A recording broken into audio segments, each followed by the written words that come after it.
Wrightwood.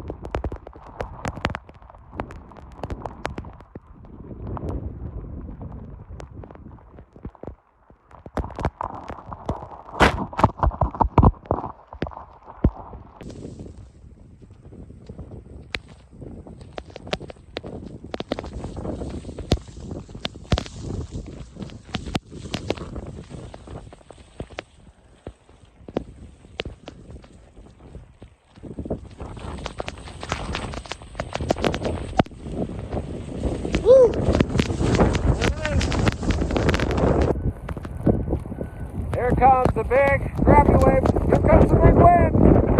Look at it. Get to those unimpeded areas.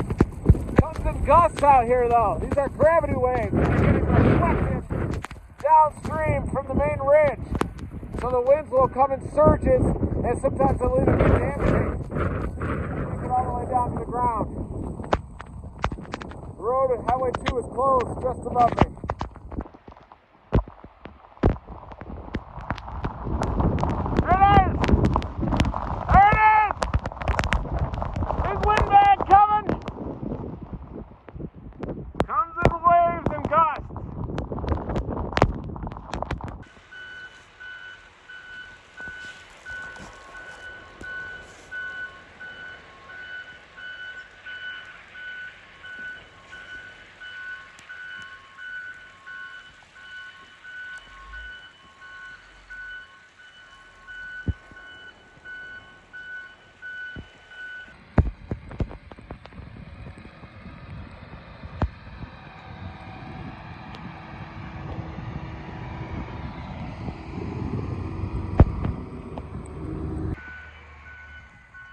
I'm right at the location where Highway 2 is closed above Wrightwood, and you can see all the road crews too. This is where road maintenance stops here along Highway 2, right at about an elevation above 6,500 feet.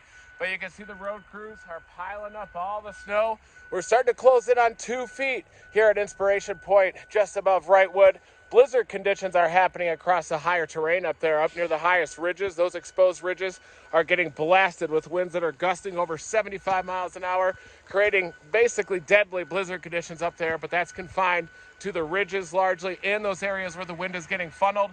Cajon Pass is an area that's going to be particularly bad as we go through the afternoon and the evening. Overnight as well. That's an area where the wind gets funneled, and it's also high enough in elevation to get hammered by snow. Likely there's going to be blizzard conditions down in Cajon Pass too. But this is where Highway 2 is closed to get up and over the San Gabriels through Inspiration Point. Mountain High ski area is open down there, even though some of the higher terrain is closed due to wind concerns. And the wind so far has been gusty here just below the ridges because of the action of gravity waves. Downwind of the ridge, you get an oscillation in the atmosphere that happens, hydraulic jumps, and that'll transport those big time winds all the way down to the ground, almost blowing me over at times. And we do have very heavy snow. Snowfall totals by Saturday evening here across the higher terrain will likely be in excess of 5 feet by Saturday evening.